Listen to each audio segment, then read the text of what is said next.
It's barbecue season and I have my top 4 recipes for you to add that wonderful robust flavour to your meat and your vegetables. I have 2 gorgeous dry rubs, perfect for pork, chicken, beef. I have a lovely teriyaki glaze. Oh my goodness, you're going to love it. And a flavour butter for your corn on the cob. Let me know which one you think is best. Be sure though to subscribe to the channel here. I'd love to hear your feedback. Just before we get into the recipe, we are so close to 1,000 subscribers and I'll be giving away a free access pass to my barbecue hot and smoky online cookery course to 1 lucky subscriber once we hit that 1,000. So hit that subscribe button and ring the notification bell to be notified about all my upcoming recipe videos.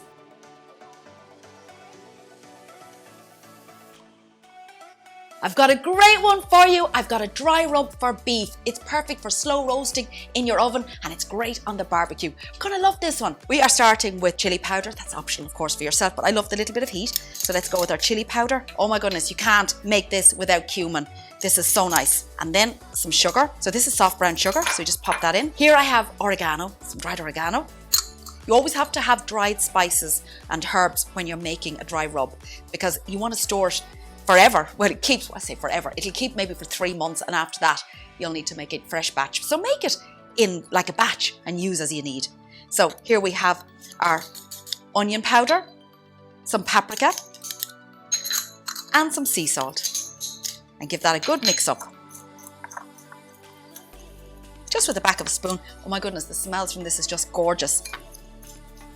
The cumin really brings a toastiness, a warmth to this. Beef takes good strong flavours really well. You can adjust it, of course, to suit your taste.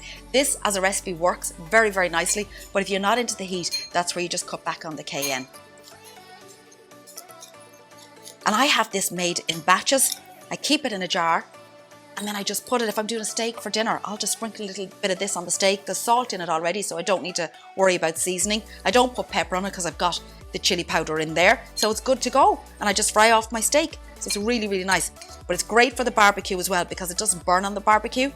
So there's very little sugar in it. So give it a nice rub and put it on a high heat and colour it both sides on your steak and then just turn the heat down and let it slow cook till your steak has reached its perfect doneness. I don't have a lot in there. We're doing enough for a couple of steaks for tonight's dinner, and that'll do me.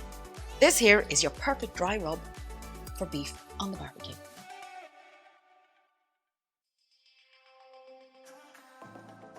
What I want to show you now, it's not just for the barbecue season, it's valid all year round. I want to show you how to make a perfect dry rub for chicken or pork. I'm mad about my dry rubs. It adds so much flavour to the meat. And honestly, stick with me on this one. This is so easy to do. I almost feel like a fraud showing you this recipe, but I have everything measured out, so I've gone to a little bit of trouble. So I'm putting in my nice soft brown sugar. So the sweetness is going to add a lovely little bit of stickiness when you actually cook off the meat.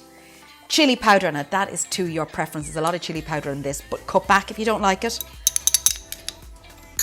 Paprika, best for colour. So you get a lovely flavour from the paprika, but oh my goodness, the colour that comes from that, well worth it. Here's my little secret ingredient. This is my garlic powder. Fabulous, wonderful for flavour. So we'll get that in. And you can make a big jar of this. Like, I'm not going to use this all on the one barbecue. That's time gone in, dried time. So you have to have everything dry for this because obviously it's logical for you. I know you're looking at me going, of course. But if this is anyway wet, you can't put it in a jar, you can't store it because it's just going to all just meld together and will go off as well. So this is just a dried mix of ingredients. So we just need to give it a nice mix. And you can play with this as you want, of course, but this is, I just want to show you what I think is the perfect flavour. Now, of course, you're still going to need salt and pepper on your meat when you're cooking it. But this one in particular works really nicely for pork and chicken. So I'm just making sure I have the garlic well distributed here. If you wanted to, you could take a shortcut on this now if you were doing volume and put it in your food processor and blend. But it's looking good already. I'm very happy with that. Let's give it a shake and try and see if I've got all the garlic blended in. And all you need to do is you sprinkle it on your meat just before you cook it and then put the meat straight into your frying pan or onto your barbecue and cook away. And you'll have this beautiful flavour. And I even sometimes, if I'm grilling the food, I just sprinkle a little bit of this, or for oven roasting as well. And you just get that extra added flavour that you were looking for. So, you know, there's something that's missing from a dish. That's what a dry rub does. It fills that gap of flavour that you're looking for. So there we go, I'm happy with that. And I have a little jar here, and you just keep it in a sealed jar. And just give it a shake when you go to use it. Seal it up there. And just give it a good shake when you want to use it. And that there is the perfect dry rub for chicken or pork. You'll definitely get a lot of use out of this little recipe.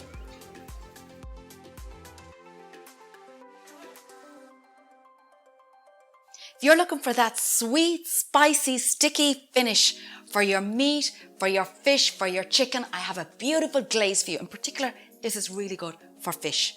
So this is a teriyaki glaze.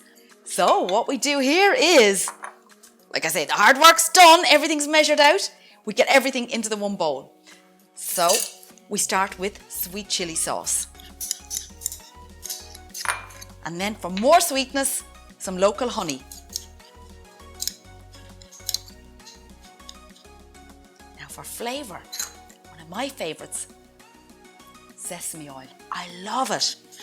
Just love that toasted sesame aroma, but you don't need much of it. So I balance it with olive oil. That just lightens everything. Now I'm over here, and this is sherry, or you could use rice wine if you had it. Some mirin, but if not, a little bit of dry sherry works brilliantly. Soy sauce. You can see where this is going. All of these flavours are just building up. Next, we have some ginger. So we're getting a nice bit of heat from the ginger, so I just want to peel it. Okay, and then we grate the ginger in. So this is a fresh sauce. So this will keep in your fridge, but only for maybe 4 to 5 days maximum, because you have fresh ginger in here.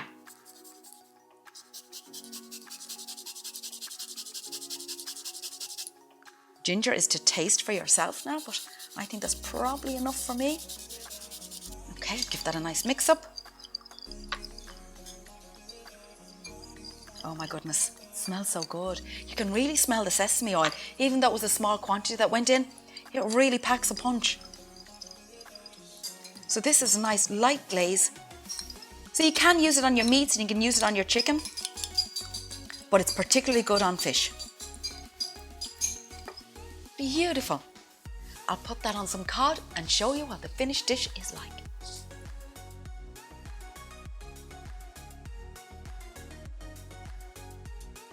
I'm going to show you how to make a delicious flavoured butter. You're going to love this one. It's perfect for not just your fish, your chicken. It's really nice with veggies. So I have some corn on the cob, perfect for the barbecue season, and we can get our lovely herb butter together. And you start with some really great Irish butter. I mean, look at the colour of that. That's proper grass-fed butter. That's what you want as your base to start with. So we get that into our bowl, and it's at room temperature, so it's lovely and soft, ready for action. Got to put in a little bit of lemon zest as well. There we go.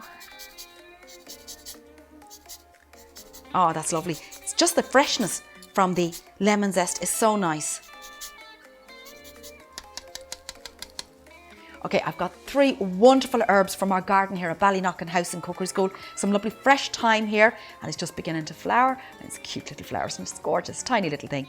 And then I also have some flat leaf parsley that I've chopped up, and some fresh oregano. We grow loads of oregano here in our garden. It's unbelievably easy to grow, comes back year on year, makes my life very easy, and I just love it as an herb, and it dries so well. It lasts throughout the whole winter. We use it in dry rubs as well. So let's get that in now. There's our oregano in, flat leaf parsley in, thyme in. And then we're going with some paprika here as well for colour. So that's going to give a lovely colour. It's going to be a nice deep shade. And just mash all of this together. And you can put this in the freezer, you know. You can make this in bulk and freeze it. Now I'm going with a lot of paprika in here because I love the flavour of the paprika, the smoked paprika, but also perfect for the barbecue, but also it gives a really deep colour for barbecue season. All I need to do is cook off my corn on the cob, and then I can put some of my beautiful flavoured butter over it and just let it melt in. You're going to really love this recipe. Okay, let's get this out onto a little dish so you can see what we're dealing with here.